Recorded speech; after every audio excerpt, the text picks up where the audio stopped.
Hey family, we're back live from WeBink 2022 and we have Vaughn Williams with us today. I've been waiting so long for this conversation, Vaughn.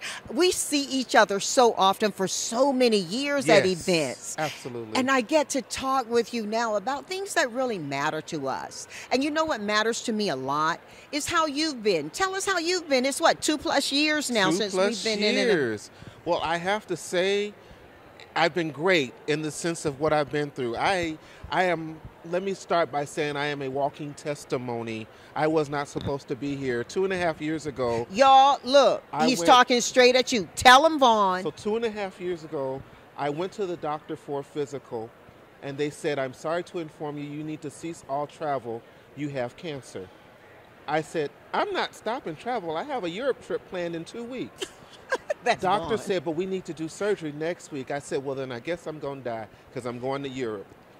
I went to Europe against doctor's orders, came back. The very next day, they performed surgery.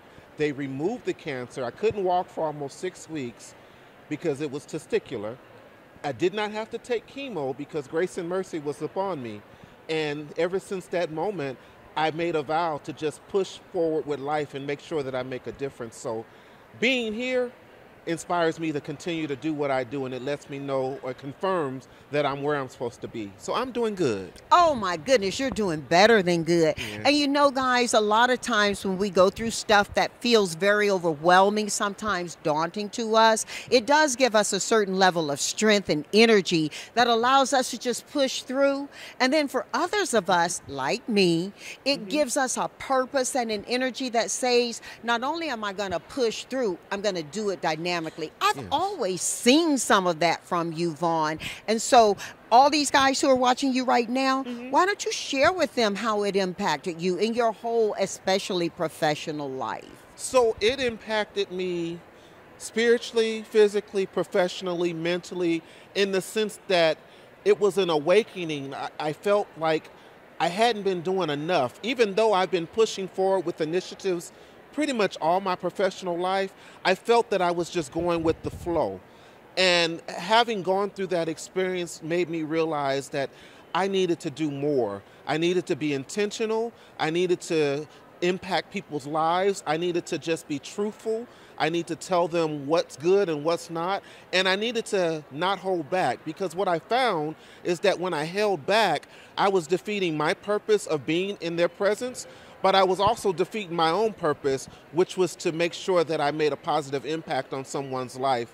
I grew up biblically, and we will always say, if I can help somebody as I pass along the way, then my living shall not be in vain. Well, my living was in vain prior to this experience because I was half helping people. I did a little bit just to appease corporate America, but I didn't do enough to appease myself and to make sure that that person was made whole.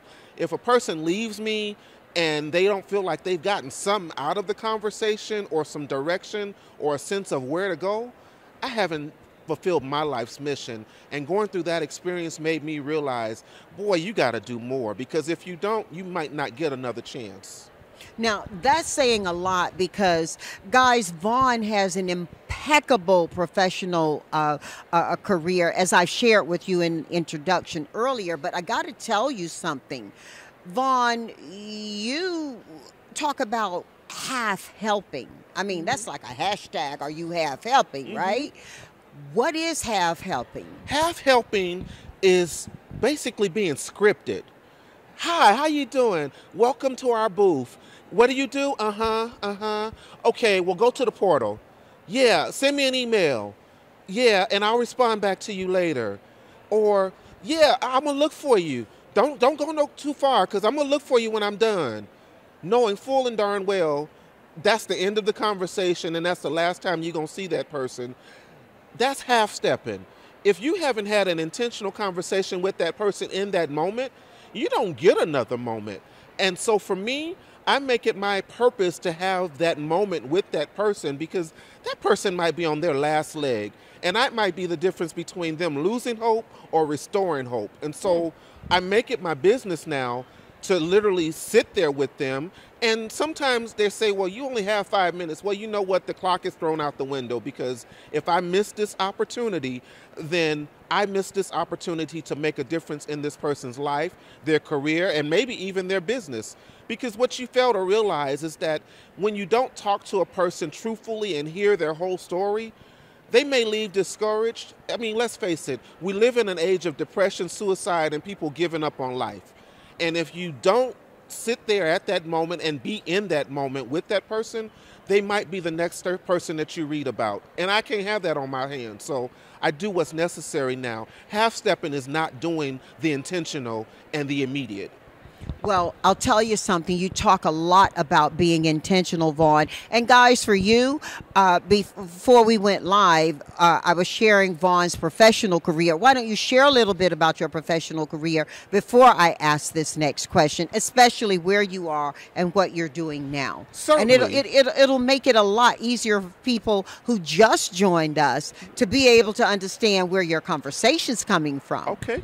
So I'll start by saying I am a product of the inner city, single parent home. Papa wasn't even a Rolling Stone. He was a no stone. And growing up, I tried to figure out, well, what is it that I can do in my life so that I don't live the way I did as a child? And I said, well, the first thing that I must do is help others. If I don't help people, then I might as well pull out the coffin now, call Batesville and call it a day. And so I took a career in social work. After doing social work, I went into public administration, which gave me the full picture of what I was supposed to do. It was at that point that I took a position in corporate America, which leads me up to today. I work in Supplier Diversity for SoCal Gas, and I'm in charge of many, many entities to include staff augmentation, engineering, IT, environmental services, and an array of other entities that are generally underserved. My purpose for going into supplier diversity was not to just do supplier diversity as usual. It was to pinpoint those challenges that African Americans and other minorities face, LGBTQ, disabled veterans, and women. I said, you know, we preach this mantra about wanting to do something for the greater good and social impact, but it has to be more than just a number. Granted, I know from a corporate perspective I have to meet a number, but my purpose is more than a number. My purpose is to impact the lives of people and to make sure that they have business opportunities, because let's face it, if we don't help our own folks get opportunities, no one's kicking the door in for you and saying, I have this job for you, I have this project for you. That's our job. And so that's what I'm doing today.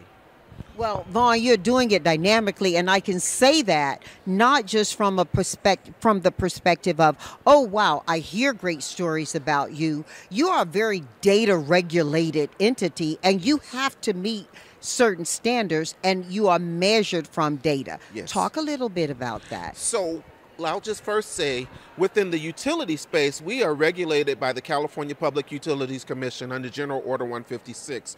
And we have a percentage that we have to meet every year to the CPUC. I believe right now it's 22% of all of our diversity spend, with women, LGBTQ, minority business enterprises, service disabled veterans, disability, and now even 8A. And so with that, we have to report monthly what our numbers are, and then annually we have to report to the California Public Utilities Commission via annual report, and it has to show the breakdown of spend, which percentage we hit, did we meet a goal, did we exceed a goal, and it's all data driven.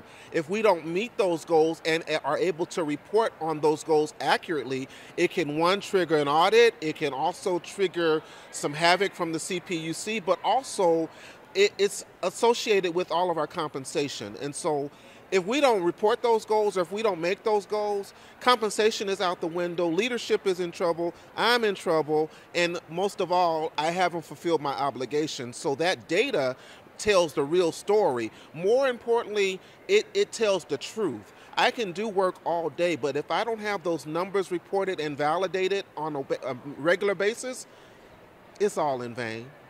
Well, I'll tell you this, in regulated companies, organizations, it becomes part of the process and the protocol to work toward numbers. Yes. Most corporations are working from them to get toward them. And a lot of our family who are watching right now, we know that you're working in companies or with companies where there may not be that obvious and immediate regulatory interest around DE&I. And I want you to talk a little bit about DE&I, because so many of our family who are watching right now are looking to do business with these companies. Vaughn, do you know about a third of the people who are watching us right now are in universities and plan to be business owners, or they've started their businesses. So it's going to be really important for you to be meaningful to them and look at them and explain to them what DE&I is from a corporate perspective. You have a regulated understanding, and you have companies who are not working from that standard. Yes, we And do. I think it's important for them to understand what that customer is looking for. So I will say, from a DE&I perspective, we as a customer, and a lot of our sister utility companies as well, we are looking for companies that are intentional about being equitable and about being inclusive. And I say that because our mission and our goal, as well as our policy, states that if we are not inclusive, then we've missed the ball. And what do I mean by missed the ball? That means that we've thrown regulation out the window, we've thrown policy out the window, and we're just doing whatever the heck we want to do. Well, that doesn't work. We look for companies that strive to make a difference, one. Two, who understand the mission and goal of the company. Three, who understand what our values are, and who bring value and innovation to the organization. Because all of that makes up the holistic approach to doing business. NMSDC. Spell it out for them and let them know how it can help them, and why, guys, you should be going online and looking at how to get involved if you find a match to your intentionality. I sure will. So I'll start with NGLCC, National Gay and Lesbian Chamber of Commerce. NMSDC, National Minority Supplier Development Council. WeBank, Women Business Enterprise National Conference. Council. Did I miss one? Those are enough right now. Look up those three and you'll see what I'm talking about. Yeah. You'll see that these conferences aren't just conferences. They are designed to really equip people mentally, physically, socially, and business-wise. It's equipped to make sure that they are able to make an economic impact in the communities they serve.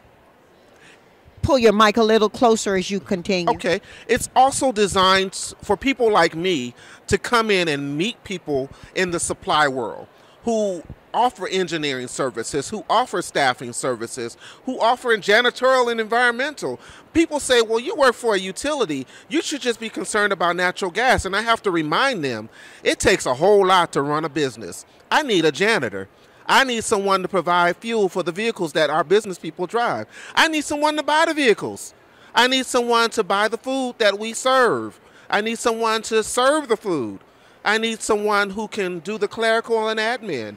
I need someone who can mail the stuff from here to there. It's not just pipeline. It's the whole world of business, and that's what this conference offers. NMSDC is notorious for offering it. NGOCC is working hard to make sure that they're innovative and inclusive. So the reason that I'm here is because you're here, and the people are here, and they're here to understand what can they do to penetrate the market. Oftentimes they don't know unless they come to a conference like this. They think, well, I'm in this world just trying to make a difference, but I really don't know how. And then they get here and the floodgates open up. They're able to talk to people and meet people, connect and network, and not just with other corporations, but with suppliers that are in their same space. They're able to build collaborations and friendships that last far longer than any conference, and that's what makes a difference. Well, I know you're making a difference all over the place, and one of the things that you've done over the course of the last 2.5 years is to give a lot of attention to work that you've done all your life, work that benefited you and that you've helped others benefit from. I remember you saying at a different conference, I believe we were in Florida, and it was the first conference I attended since COVID. You said something to the effect of, Vaughn, George Floyd and Breonna Taylor are a big conversation. I pray, JBH, people don't believe the conversation is all they have to do. Yes. why were you having that conversation there when we were not having a DE&I discussion, and you were tying it into the bigger global impact that we all can make? I think we were right at the front of the Ukraine, the Russian aggression on Ukraine. We were. And I brought it to the attention. I do my best to bring it out every chance I get.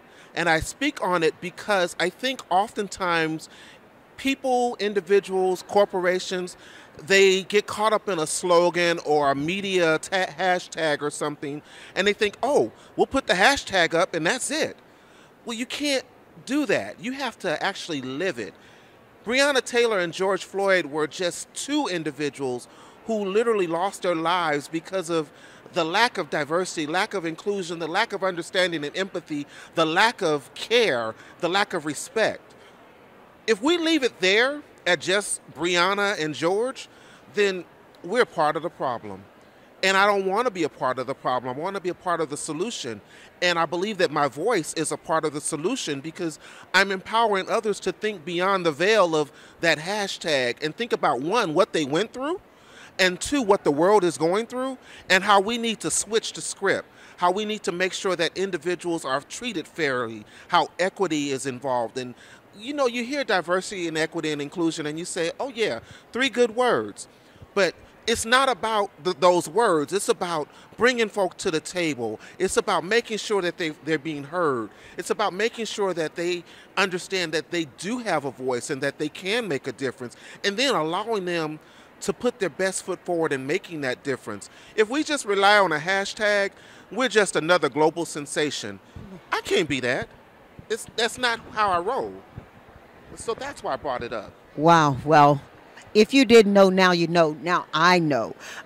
Before I open up for questions, I do want to ask you one last thing. Sure. You know, we are looking at doing business differently. We all have been accustomed to the conversation about the new normal. What's your advice for those members of our family who are building their businesses right now as they approach what for corporations is new normal, but for what for them may be their first time actually engaging with large companies? I'm talking about dealing with large companies. So I'll say this. Let me just start with what's working for me. One, I had to recognize that I absolutely had to have balance. Without balance, everything was just frivolous to me.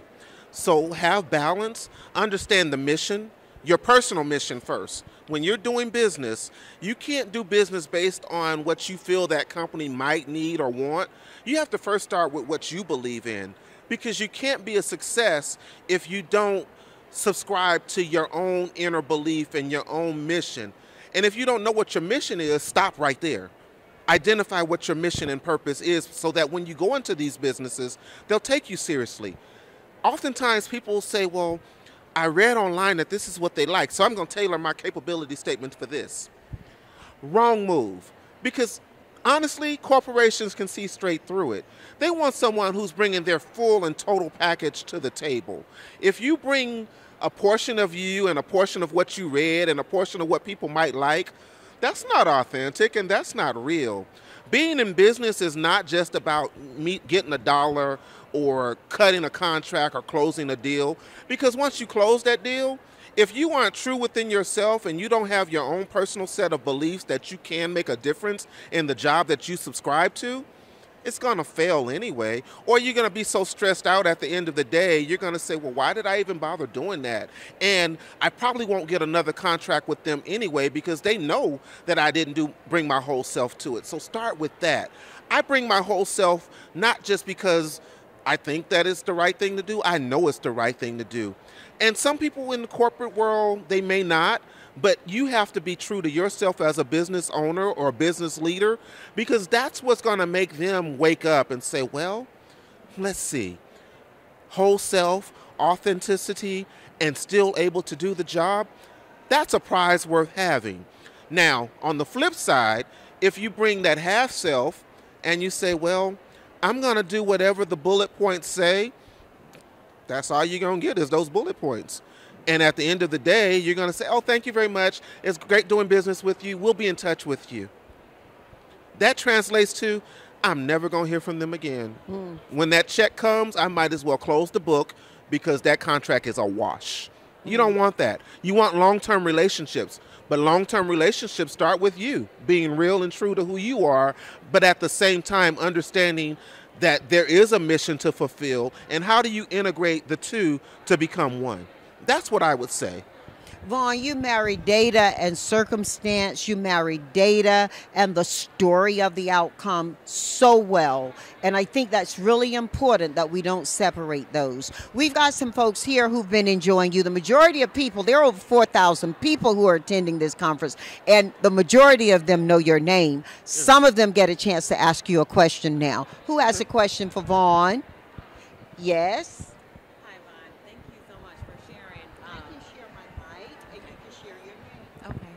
My name is Saraya. I was very moved by everything that you said, but one thing in particular I noticed that we share in common is goal setting. I wanted to know what strategies or what approach do you take when you have not met a goal? What are some of the things you do to kind of overcome that? So I will first say I start by looking at what that goal is. And if I haven't met the goal, chances are it's been trending in the wrong direction the whole time. So I'll start by saying that I reevaluate, because whatever I'm doing, I'm probably doing it wrong, or I haven't looked at what's out there that can make the whole situation holistic and whole. When you set a goal, don't set it just based on a standard. Set that goal based on your ability to meet the ultimate outcome. And so that may mean diverting from what the standard or the norm is and being creative and innovative in your approach. And if you still find that you aren't meeting that goal, don't wait until the last minute.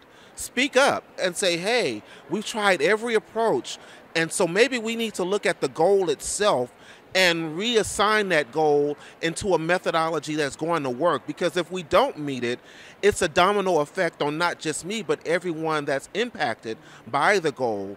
And so don't wait until the end, is what I would always say. Halfway through the process, do a reassessment and say, okay, well, I'm 30% there, but the benchmark says I need to be 72% there. At the end of the day, if I feel that I'm supposed to be there, I make myself welcome. Historically, I've just been different. When I first started in the company that I'm in, it was an old school conservative company. Black and white, navy blue and white, brown and white. All those colors meant nothing to me because I was going to wear orange, yellow, and red.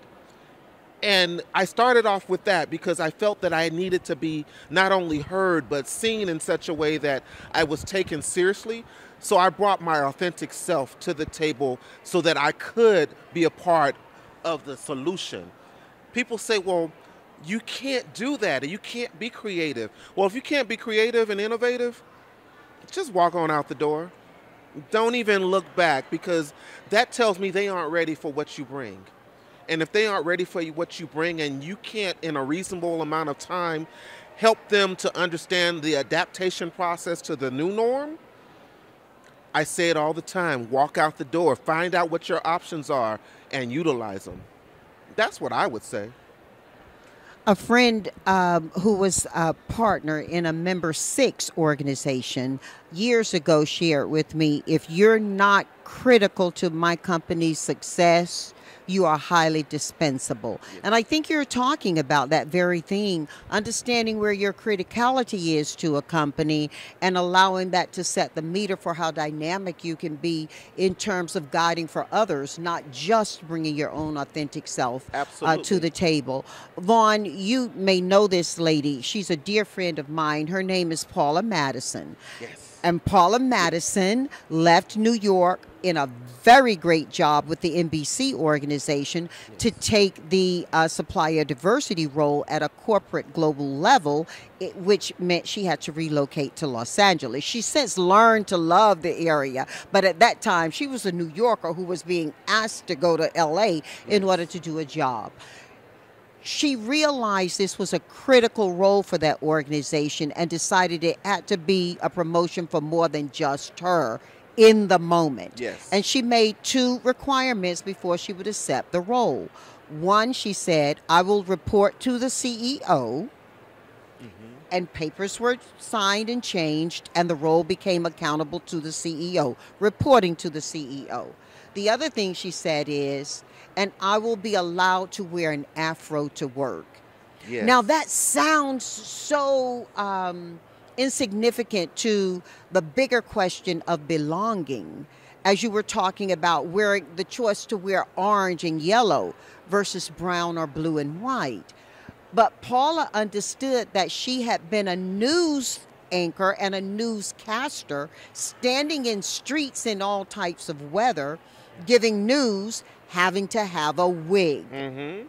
Paula said she also now could afford to live in Southern California with a pool out her backyard that she couldn't swim in because she worked till night, and she wanted to start her day off with a swim. She said, but the reason she asked for the afro was for all those women in the organization and men who were years away from having a pool, but who were a part of a larger pool of people who didn't have a voice. Yes. And she wanted them to believe they could belong. Absolutely. And be authentically and in their most natural sense there. And I think you're sharing with us that it's important when we get an opportunity to advance for ourselves, we have to be thoughtful about what that means for others around us. Absolutely.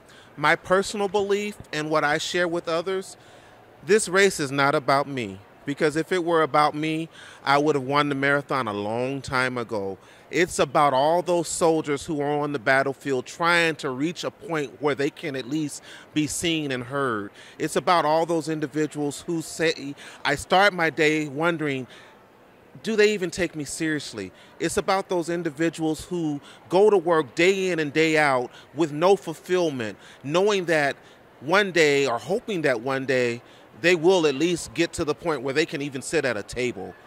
When I speak of those things, I speak because I know that me making a presence and having my voice heard and having an impact, it's about me in the sense of them seeing me, but it's about all of those individuals who are behind me, on the side of me, and next door to me, who don't have a voice, who don't have a vision, or who don't have visibility.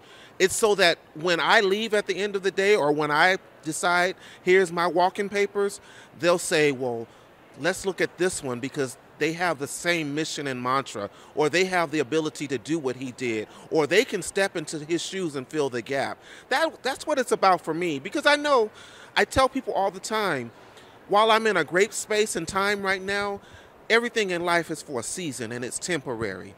But when my season is up, I don't want my work to be in vain, and I don't want what I've done to just die and fade away. So I need someone to fill in the gap. And the one who fills in the gap needs to look like me, or feel like me, or at least push like me.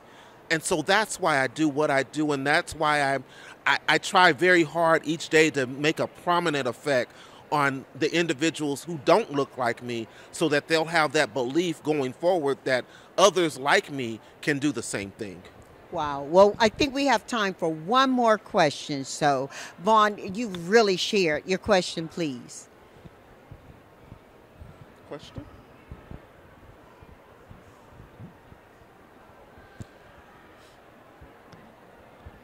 I'm going to lean in, as Yes, they say. lean in, lean in. So first, you might have to end with a song, because we know you can sing. Oh, my. And I unfortunately did not get to see the whole podcast, but I would love to know what you are most proud of. And that isn't a professional or personal question. It's just what makes you shine? It has nothing to do with work. I think what makes me shine the most is that I said earlier that I was a product of a single family. I was a product of an old Baptist household, and I was the product, what I didn't say is that I'm a product of a southern-rooted family out of Evergreen, Alabama, who wasn't always given a chance to do anything other than work in a warehouse or a freezer or on a farm. And growing up, we would always say, it was me and a few cousins that said, if we ever get a chance to make a difference, we're going to make a difference. But what we're going to be even more proud of is the fact that we can lift our family up. I am proud of the fact that my mother never has to work another day in her life. Whatever she wants, I can provide for her. I actually just moved out of my house and gave it to my mother. Hold your mic closer, please. I literally just moved out of my house before this conference and gave it to my mother because while she's retired, her income is not that of sustaining the life in California. So people say, well, what are you going to do? So what I did is I built me another house, and that's where I'm going to take up residence. So that's what I'm proud of, being able to give back to my family. And I don't tell people about it because I don't do it for glory. I do it because my soul says yes. Yes to doing better. Yes to making a difference. And yes to making sure that the people who made a way for me are made whole.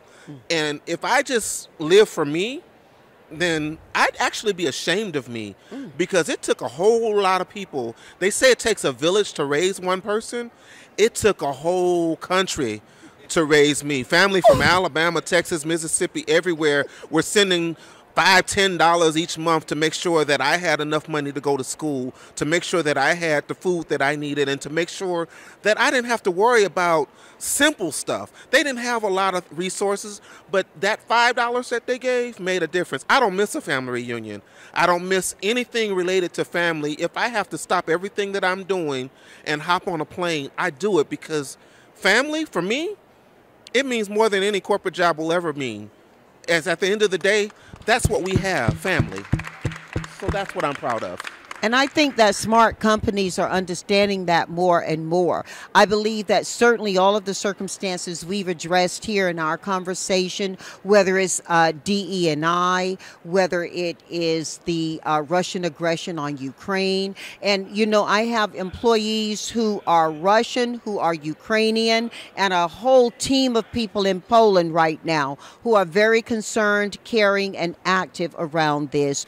And each of them have asked that wherever I have voice, I speak two things. One, Ukraine needs world help, and the world needs Ukraine's help.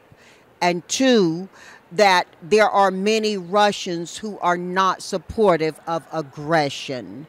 And they are feeling the pain of that as they are living outside of Russia. Those who chose to leave Russia and find new ways of living. So we have to be thoughtful that DE&I is a very big thing, and it's growing bigger every day. Before we close our conversation, there are a couple of things. One, I just heard that you sing. I sing because I'm happy. I sing because I'm working on being free. Okay? What do you sing? I sing whatever's in my soul. Y'all want to hear what's in his soul? Give us some of what's in your soul. Jesus. Give us some. Give us Let's some. see. I'm never short of words, so I'll just give you a little verse of a song that my grandmother used to sing, and she says, "Why should I feel discouraged? And why should the shadows fall? Why should my heart feel lonely? And I know He watches me. I sing because I'm happy. And I sing because I am free. I sing, I'll say that part again, because I'm happy. And I know He watches me. Hey, hey, hey. Vaughn, you are celebrating so much right now. Yes. You're celebrating pride. You're celebrating weeping. You're celebrating life. Yes. And we celebrate you. Thank you so much. Thank you.